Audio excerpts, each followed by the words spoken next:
mjumbe wa halmashauri kuu ya taifa na naibu katibu mkuu dini Sheikh Muhammad Khamis Said, mjumbe wa halmashauri kuu ya taifa mteuliwa na mufti Sheikh Yusuf Tonge, Sheikh Matano kutoka mtandao wa Iman, Sheikh Nkusa mwandishi maalum wa mufti, ndugu zangu wanahabari na nyote mliohudhuria, assalamu alaikum wa rahmatullahi wa barakatuh.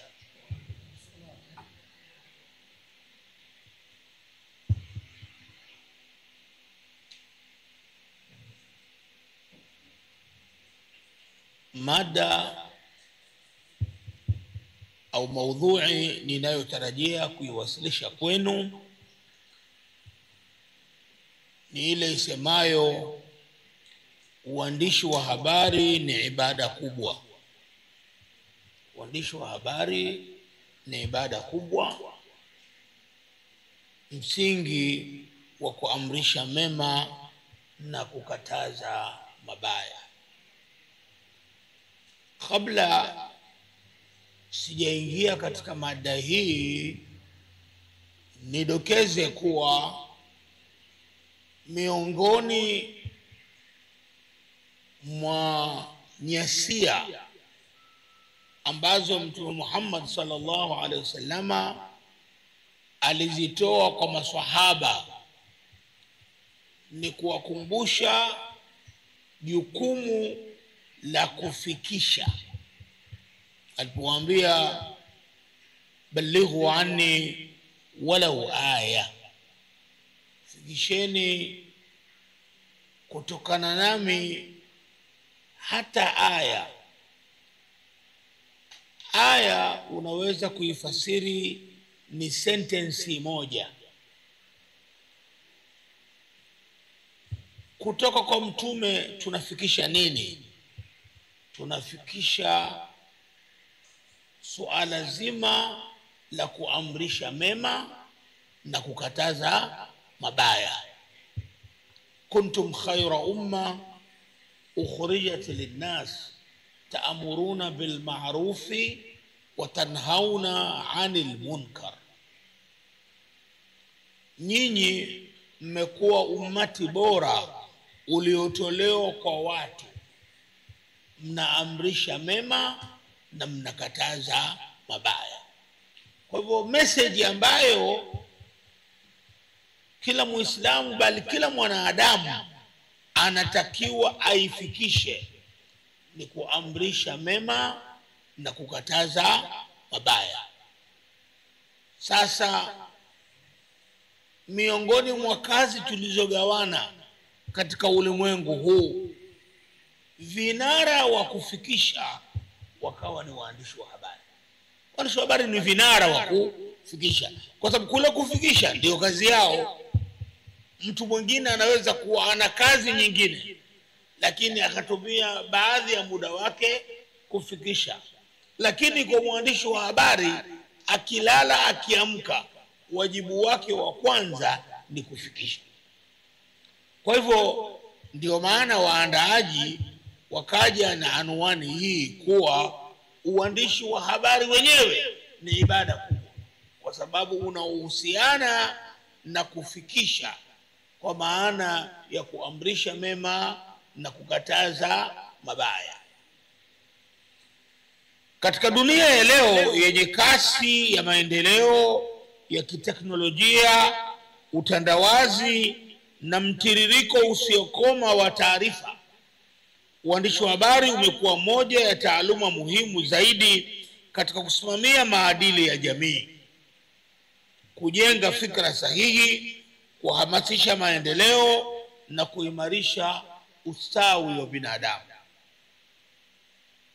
Lakini katika mtazamo mpana wa imani na maadili, uandishi wa habari si taaluma tu, ni ibada, ni wajibu, ni jukumu la kutekeleza amri ya Mwenyezi Mungu ya kuamrisha mema na kukataza mabaya. Mtume Muhammad sallallahu alaihi wasallam amesema, mwenye kusaidia katika kheri anapata thawabu ya kheri hiyo, na mwenye kusaidia katika uovu anapata madhambi ya uovu huo.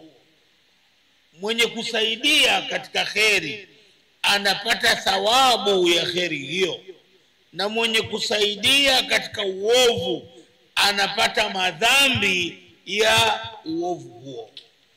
Maana yake, wewe kama mwandishi, wewe ukiwa mwandishi, ukisimamia utoaji wa habari za kweli, habari za haki, ukatenda uadilifu katika kazi zako, wewe unapata thawabu. Na ukiwasaidia wenzako kufanya hivyo, wewe unapata thawabu. Na ukiwa wewe ni mzee wa fake news, basi uelewe kadiri ya fake news zile zinavyosambaa na kupotosha watu na kuharibu umma, na wewe madhambi yako nayo. Katika riwaya nyingine Mtume amesema, mwenye kuelekeza katika kufanya kheri anapata sawa na thawabu za mfanyaji wa kheri hiyo. Hadithi amepokea Muslim. Kauli hizi mbili zinatosha kuthibitisha kwamba kila mwandishi wa habari, kila mhariri, kila mpiga picha na kila mwandishi wa uchambuzi anapaswa kutambua kuwa kalamu yake ni kiapo, na taarifa anayotoa inaweza kuwa daraja la kheri au sababu ya ufisadi katika jamii.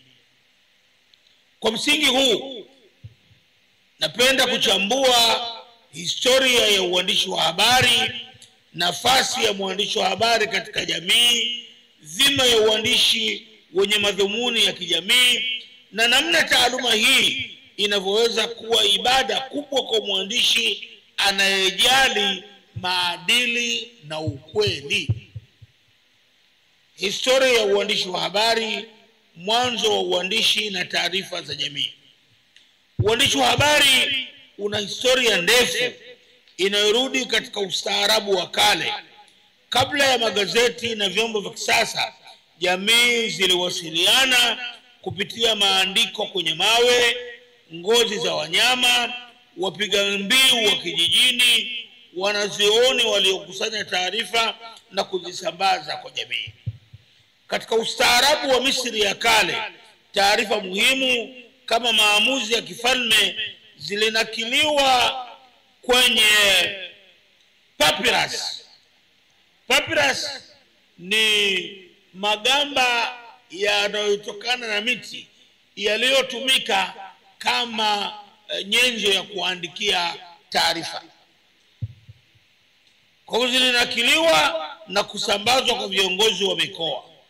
Ugiriki na Roma nazo zilitumia maandiko ya Acta Diurna. Acta Diurna ni maandiko yaliyokuwa yanaandikwa katika vyombo vya fedha, au unatengenezwa ubao unaotokana na saruji au udongo, na maandishi yale yanaandikwa juu yake, kisha mbao zile zinasambazwa maeneo mbalimbali. Hiyo inaitwa Acta Diurna, matangazo ya kila siku. Acta Diurna ni neno la Kilatini lenye maana ya habari za kila siku au matangazo ya kila siku.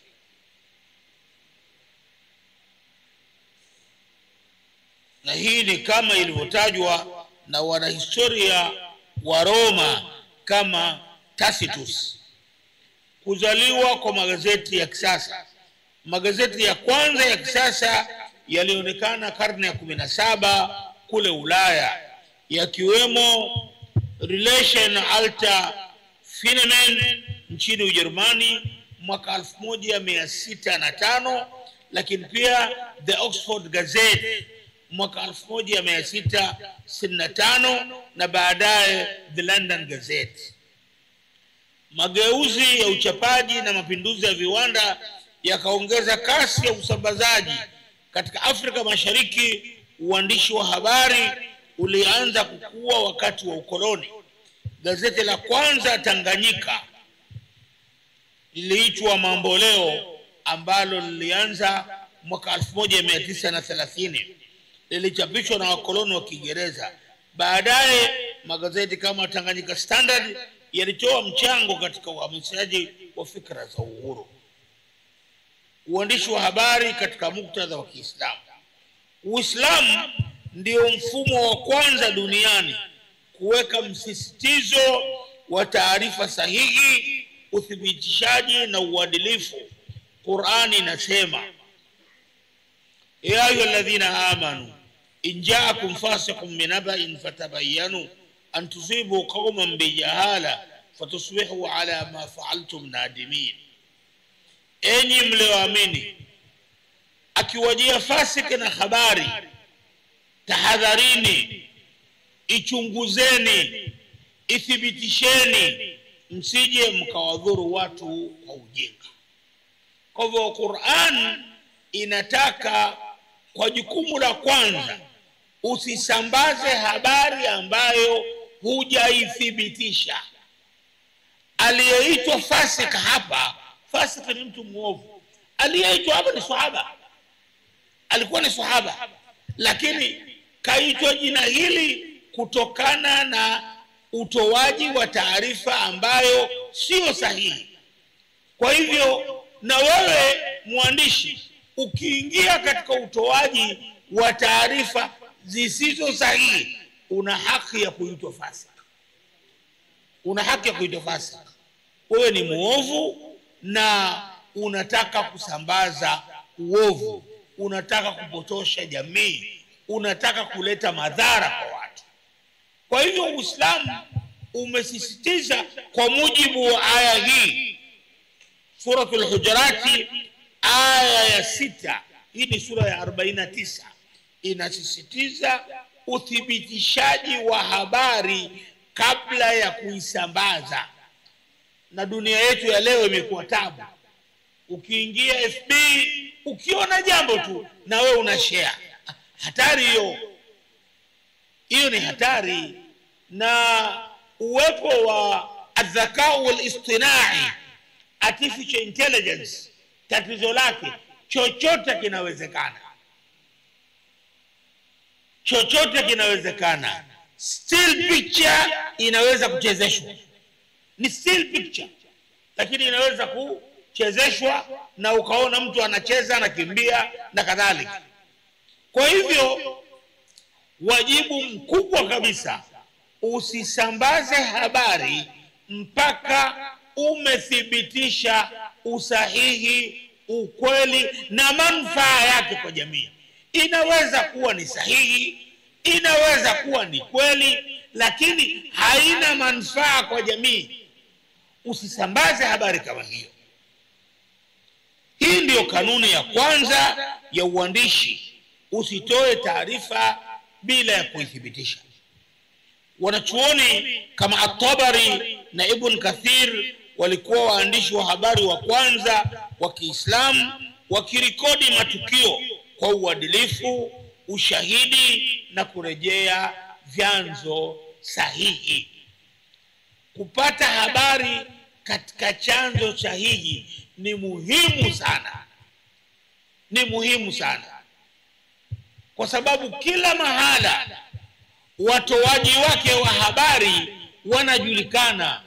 Unakwenda kwenye nyumba ya mtu, unatafuta habari, badala ya kuzungumza na baba mwenye nyumba, unamtafuta mtoto wa miaka 10 unazungumza naye. Hiyo si utafutaji wa habari, huo ni umbea. Kila mahala pana mtu maalumu wa kutoa habari. Nilikuwa napitia mtandao leo, sema mamlaka moja imetoa taarifa kwamba hicho kinachosambaa kwamba fulani wa mkoa fulani kakisema, tunakichunguza kwa sababu yule mnayesema kasema hana mamlaka hayo. Huyo unayesema kasema hana mamlaka hayo. Bwana BAKWATA imesema, nani kasema? Habari hii yuko kijana mmoja wa usafi pale BAKWATA ndio kaitoa. Sasa tangu lini kijana wa usafi awe sosi ya information kubwa alafu mpe jina la BAKWATA? Kwa hivyo kanuni ya kwanza ya uandishi, usitoe taarifa bila kuthibitisha. Uandishi wa habari kama ibada. Maana ya ibada katika taaluma ya habari, ibada si swala tu, si funga tu, bali ni kila tendo linalofanywa kwa ikhlasi kutafuta radhi za Mwenyezi Mungu. Hiyo ni ibada. Kila tendo linalofanywa kwa ikhlasi, kwa unyoofu, kutafuta radhi za Allah. Kwa mwandishi wa habari, ibada inaweza kuwa kuandika ukweli bila kuupotosha, kufichua uovu unaodhuru jamii, kuhamasisha amani, haki na maendeleo, kuonya dhidi ya ufisadi, dhulma na ubadhirifu. Akiyafanya yote hayo, anaingia kwenye ibada, kwa sababu anaingia kwenye mlango mpana wa kuamrisha mema na kukataza mabaya, maovu. Kutumia kalamu kujenga badala ya kubomoa. Kalamu yako inatakiwa itumike kujenga na sio kubomoa. Kwa hivyo mbali ya kutafuta habari sahihi, bali kutafuta habari za kweli, lakini moja kubwa la kujiuliza, ina manufaa gani kwa jamii? Inapeleka kheri au inapeleka shari?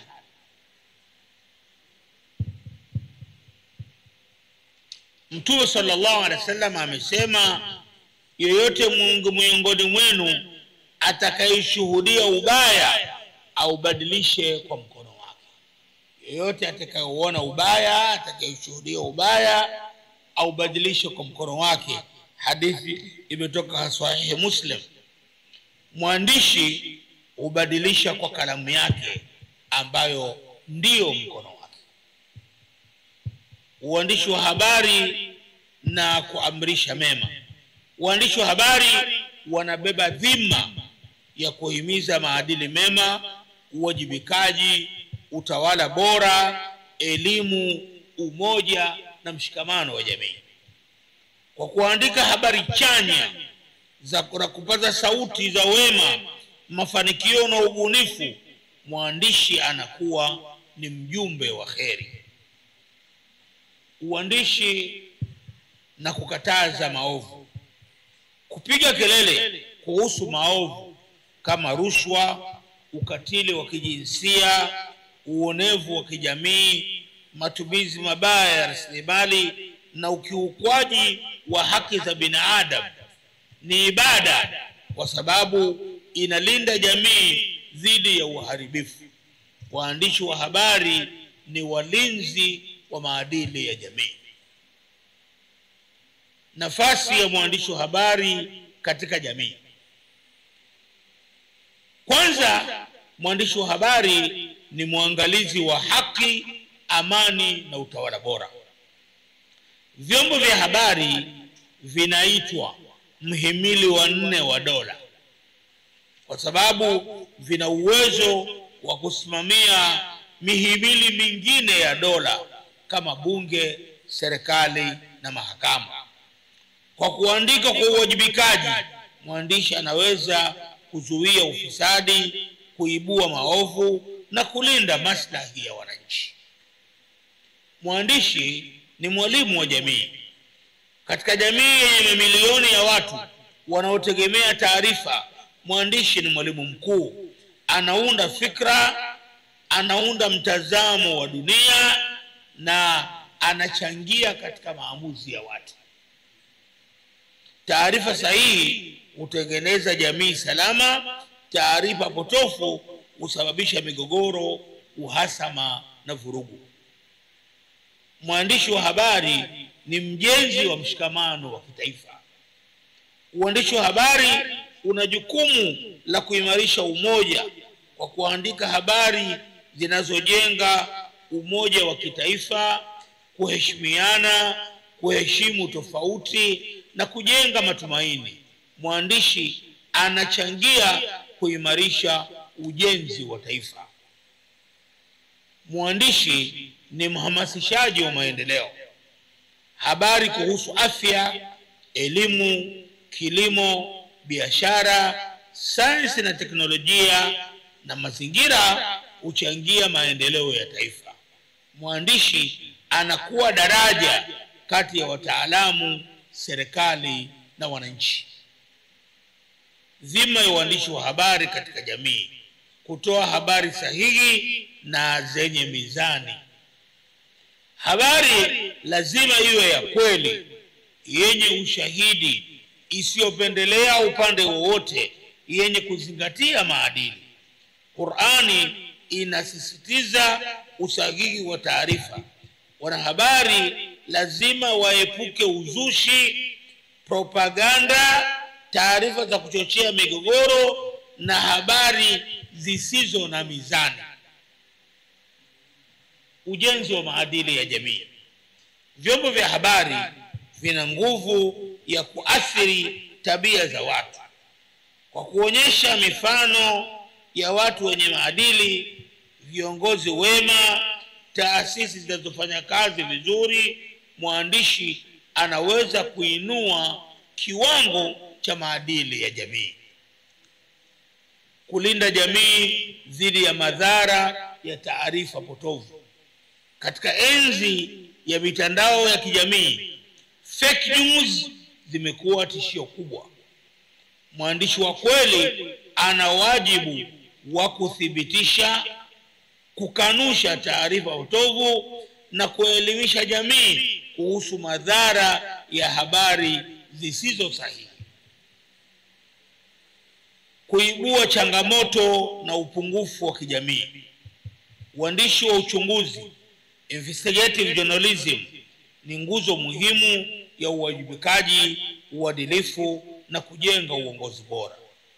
Waandishi wanaotilia mkazo uchunguzi wanasaidia serikali na jamii kutatua matatizo kabla hayajawa makubwa. Maadili ya Uislamu katika uandishi wa habari.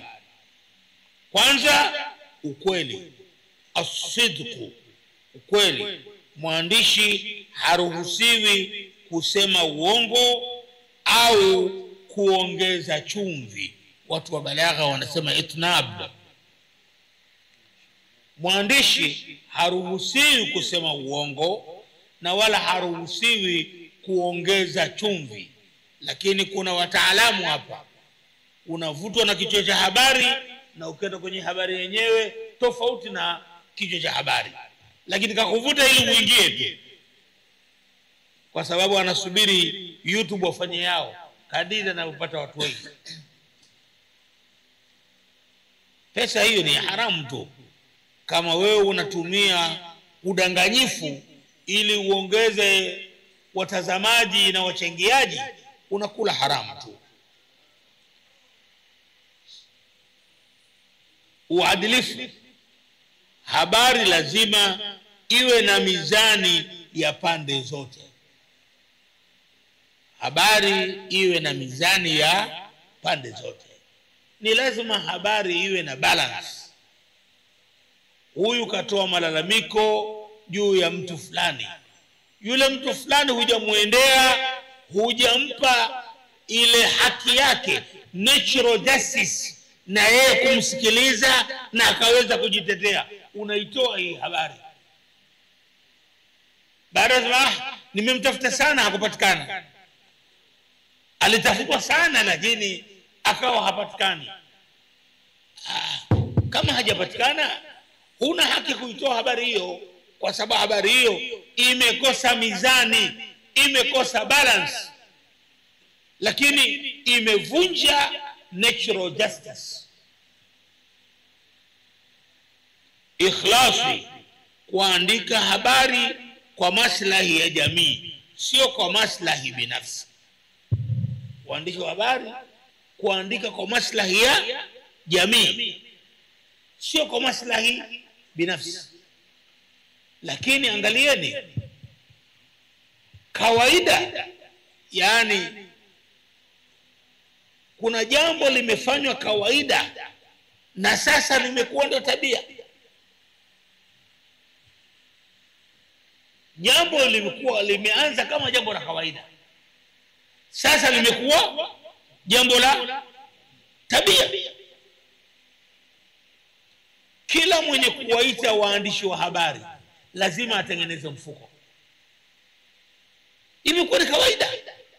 Lakini mimi niuliza nyinyi, hiki ambacho huyu mwandishi wa chombo cha habari ameajiriwa katika chombo cha habari, kazi yake kutafuta habari ili zichapwe katika gazeti ambalo kesho linauzwa na watu wananunua zile habari. Sasa huyu mwandishi ambaye anapata mshahara wake, anapata posho yake, anapata nauli yake, anapokuja kuchukua habari ikawa ni lazima kumpa pesa, hii pesa tafsiri yake nini? Yani ni posho, nini tafsiri yake? Na mtoa pesa, kwa sababu Waswahili wanasema anayemlipa mpiga zumari ndio anayechagua wimbo. Sasa akitoa pesa huyu, na yeye anatarajia kesho asifiwe, aelezwe vizuri, na inatokea hivyo. Sasa imekuwa hata sasa hivi sehemu kubwa ya waandishi, zamani waandishi walikuwa eneo kubwa la kwenda ni pale maelezo.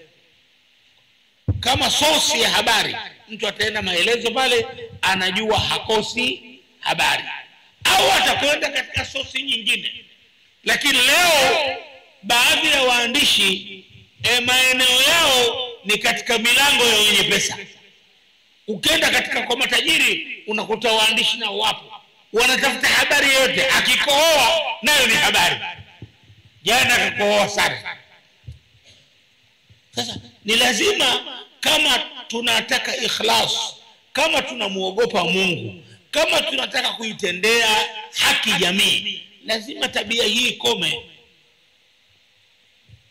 Unafanya kazi, lakini imekuwa ni kwamba kila watu si watu wa aina moja. Hata vyombo rasmi, hata mamlaka rasmi zikiwa zimewaita waandishi wa habari, lazima bahasha ziwepo. Hizi bahasha maana yake nini? Na je, wewe mwandishi ukishaipokea hii bahasha, utakwenda kutenda uadilifu? Utapata mizania au moyo wako utakusuta, kanipa bahasha lazima nipinde kidogo? Kwa hivyo miongoni mwa mambo ambayo Uislamu unayasisitiza ni lazima tuwe na ikhlas. Na ikhlas ni kufanya jambo kwa ajili ya Allah, na maana yake hapa ni kufanya jambo kwa faida ya jamii, si kwa faida yako wewe. Sasa tumegeuza, tunafanya mambo kwa faida yetu tu. Waandishi wa habari, Uislamu unawataka kutochapisha taarifa zinazodhalilisha bila ya sababu ya kisheria au sababu ya kijamii. Usimdhalilishe mtu bila ya sababu za kisheria. Usimdhalilishe mtu bila ya sababu za kisheria, kwa sababu hata kumuaziri mtu, wewe hujui kuaziri mtu ni adhabu kubwa, ni miongoni mwa adhabu. Mtu kuaziriwa ni miongoni mwa adhabu.